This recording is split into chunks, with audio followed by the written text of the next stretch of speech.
안녕하십니까. 2025년 5월 22일 최병무 이펙트 시작하겠습니다. 자, 지금 검찰이 뒤숭숭하죠. 이창수 서울중앙지검장, 그 다음에 조상원 중앙지검 4차장 같이 사표를 냈습니다.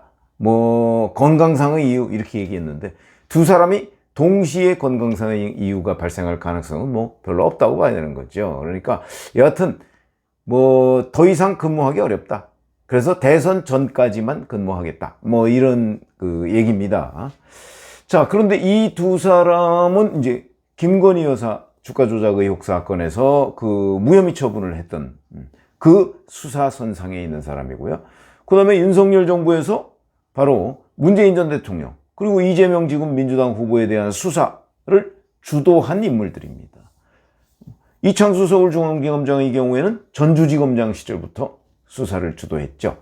자, 이러다 보니까 이제 이 사람들의 사표 배경이 과연 뭐냐 이걸 놓고서 술렁술렁하고 그에 대한 비판도 검찰 내부에서 나오는 게 사실입니다. 좀 비겁하다 이런 얘기도 나오고 있는 거고요. 그리고 이 사람들 외에 또 왜 공소권 남용 이런 논란으로 탄핵이 됐었던 인물이 있죠. 안동환 검사. 거기도 사표를 냈습니다.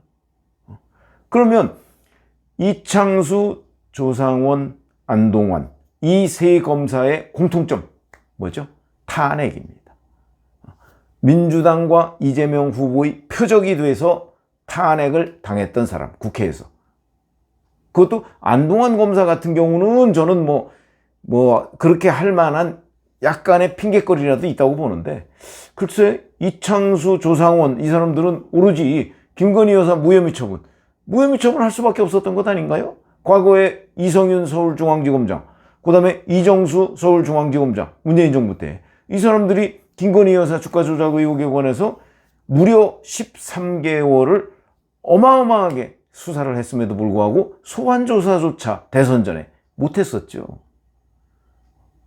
그러면 그에 대한 책임은 이성윤, 이정수가 져야 되는 거지. 그때 수사를 못 해놓고 수사를 못해서 제대로 된 성과가 없으니까 그 후에 기소를 못하는 건 당연한 거 아닙니까? 그런데도 무혐의 처분을 했다. 이것 때문에 이제 이른바 미운 털이 박혀서 탄핵을 당했고, 근데 이 세 사람의 공통점은 또 헌법재판소에서 다 탄핵이 기각됐다는 겁니다. 그러니까 이 세 사람은 민주당이 쓸데없는 이유도 되지 않는 탄핵소추 사유를 들어서 탄핵을 했고, 그리고 나서 헌재가 그 탄핵 잘못된 거야 이렇게도 돌려보냈고, 이런 공통점이 있다 하는 거고요. 자, 그런데 이 세 사람뿐만 아니고요. 검찰 일부는 또 지금 사표를 내야 되는 건 아니냐 이런 이제 해서 뒤숭숭하다고 합니다. 왜냐면 어차피 만약에 이재명 대통령이 된다고 생각을 했을 때 지금 그 가능성은 높은 건 사실이죠. 부인할 수 없는 사실입니다. 나중에 대역전이 벌어질지, 지금 한 열흘 남짓 남았습니다만은 벌어질지 그거는 알 수가 없지만 현재의 상황만 놓고 보면 이재명 정권이 들어설 가능성이 가장 높다고 검찰도 보고 있기 때문에, 그러면 그에 따른 대책을 자기들 나름대로 세울 수밖에 없는 것 아니냐. 그게 이해가 안 되는 측면이 있는 건 아닙니다. 그래, 그럴 수 있죠. 그런데 이제 과연 그렇더라도 라는 게 이제 검찰 내부의 분위기, 일각, 이런 겁니다.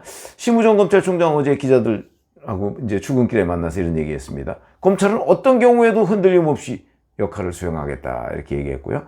그렇게 일선을 지휘하겠다 이렇게 얘기했는데, 이건 심우정 검찰총장의 의지고요. 과연 그렇게 할 수 있을 것인가. 지금 심우정 검찰총장 탄핵안도 지금 쥐고 있는 거 아닙니까? 그래서 이거는 왜 이런 일이 벌어지는가 하는 건 사실은 이 자체로서도 여러 분석거리가 됩니다. 근데 어쨌든 외형상 이재명 정권이 등장하지도 않았는데 검찰 스스로 와해되는 이런 느낌을 지울 수가 없다 이런 거죠. 자, 만약에 이 사람들은 왜 이렇게 판단을 했을까? 그거는 이제 이해하는 쪽에서 설명을 하자면, 만약에 이재명 대통령이 됐을 경우에 검수완박을 추진했던 그 민주당의 후예들 아닙니까? 그러니까 아마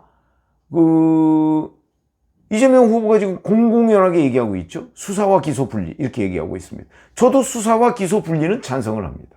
그러나 그걸 정치적인 잣대를 들이대서 지금 검찰의 수사력 자체를 와해시키기 위한 방편으로 수사와 기소를 분리해서는 곤란하다. 그러나 대원칙은 저도 찬성한다. 왜?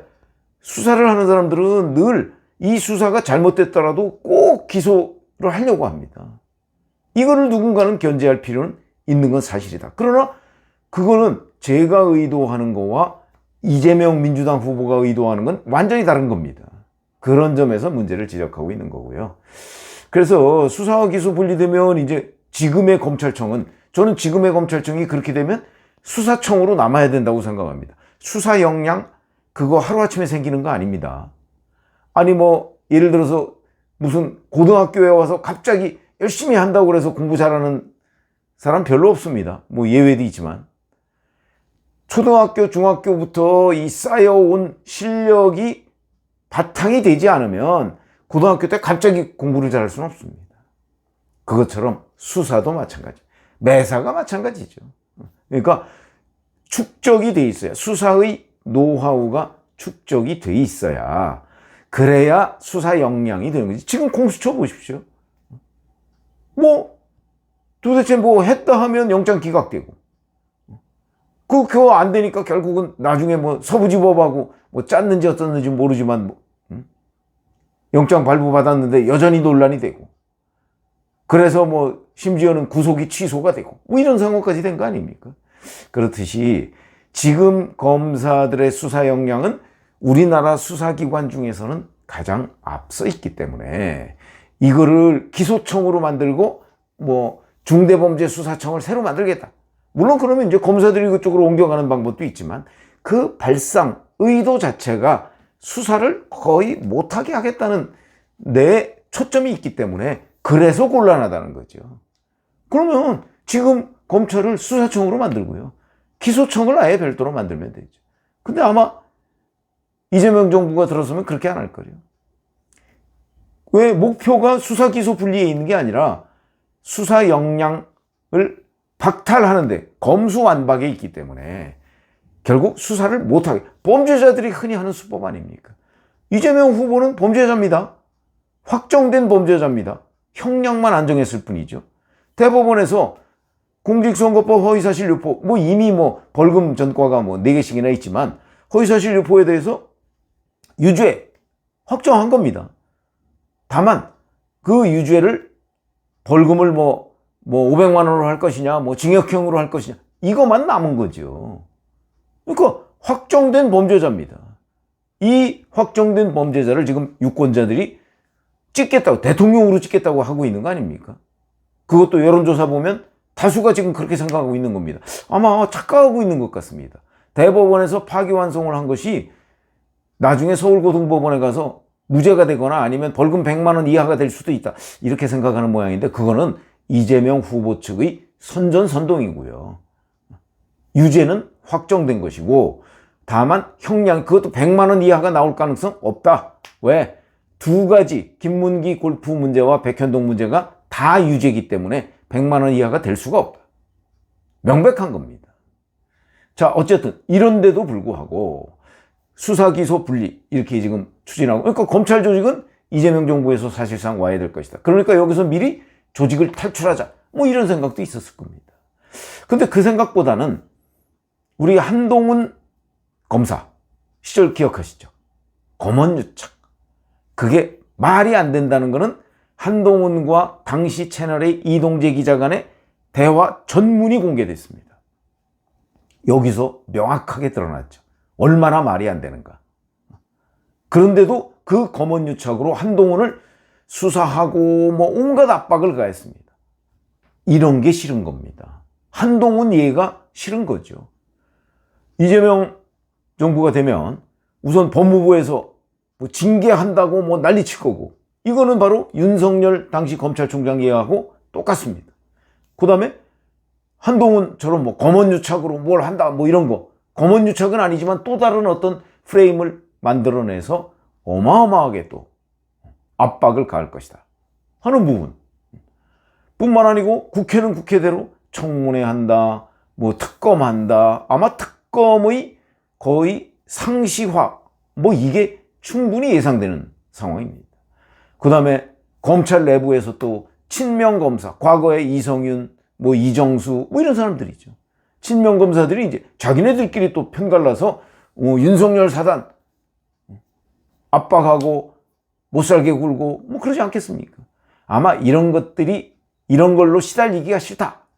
이래서 아마 이제 사표를 내고 미리 나가겠다 뭐 이런 생각이 모양인데, 글쎄 그런다고 문제가 해결될까요?